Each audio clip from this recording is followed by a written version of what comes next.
السلام عليكم ورحمة الله وبركاته وتيم كالديق فوديشن جروب فريق اسم مقالة مقدشو وأنا كسر قلنا هاي هو يكمل إذا حافظها مقدشو جارهان مدينة وأنا كسر جوجنا ولي دقمة بركين لي وأنا مالتي دقمة بركين لي وقولني مت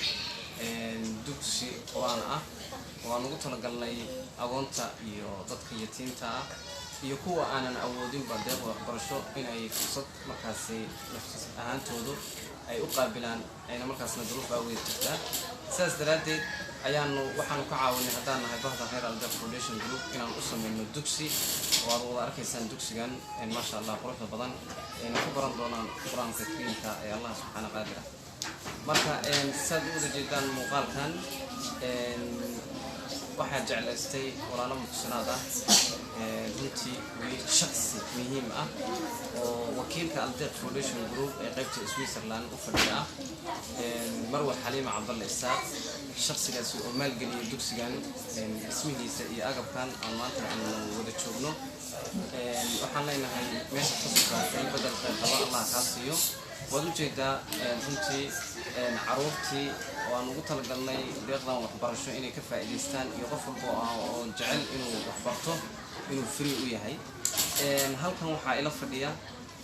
bahday reer Aldeq Foundation Group oo maanta iyaguna nagula wehlinaya campaign-kan cibaadada ay khayrka badan leh dhinaca kale waxa ila jooga waalidiintii qayb kamid ah ama deegaanka xaafadda maamulkii ka mas'uulka ahaa dhinaca kalena waxa fadhiya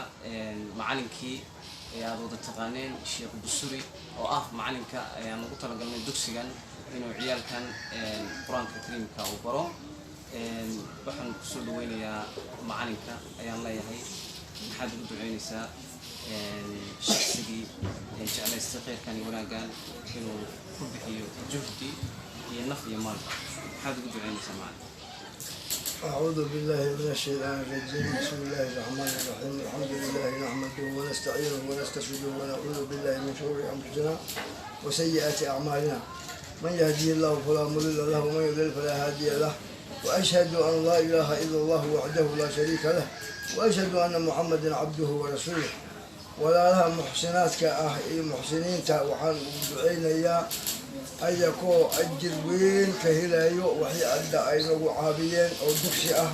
يوم مساجد نكت السنة وحواية إلهي أجر وين أيو كهلا اكتيسا وأنا كبين يهي أنا لقني الحمد لله رب العالمين وآدي آد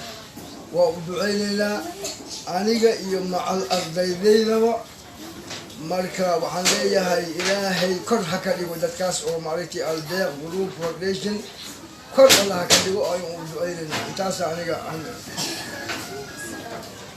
aad ku soo gabagabay ma sha Allah dhinaca kale maamooyinka runtii كمسؤول deegaanka ama xaafadda ma sha Allah dhinaca fadhiyo in badan waalidka haye maxaa leeyihiin maamo dadka idigu talagalay inay xaafadda idiga quraan oo free ah oo runtii waalidiinta ay jeclaysteen ama ardayda yar oo qasheen inay mataqaanaa agabka waxbarasho idiga faa'iideeyaan maxaad leeyihiin ما شاء الله ولا فيها برامج كان عنصر قبقبي من الخير قطع لها سيادة لها واحدة روف صعي واحدة ودر لها ماشان امين ما شاء الله ابد وفرح سيدها ما شاء الله خير الله يسلمك عيالك يكون لهم فرصه وحبره ما شاء الله صح ما شاء الله خير الله هيا ماما هذه بتصدقوا اوكي ما سنتهاي ما شاء الله guntii gabagabadii barnaamijka ayaan soo gaarnay dhammaan anagoo isku wada duuban oo bahda reer Aldeq Foundation Group waxaan idin leenahay wassalaamu calaykum waraxmatullaahi wabarakaatuh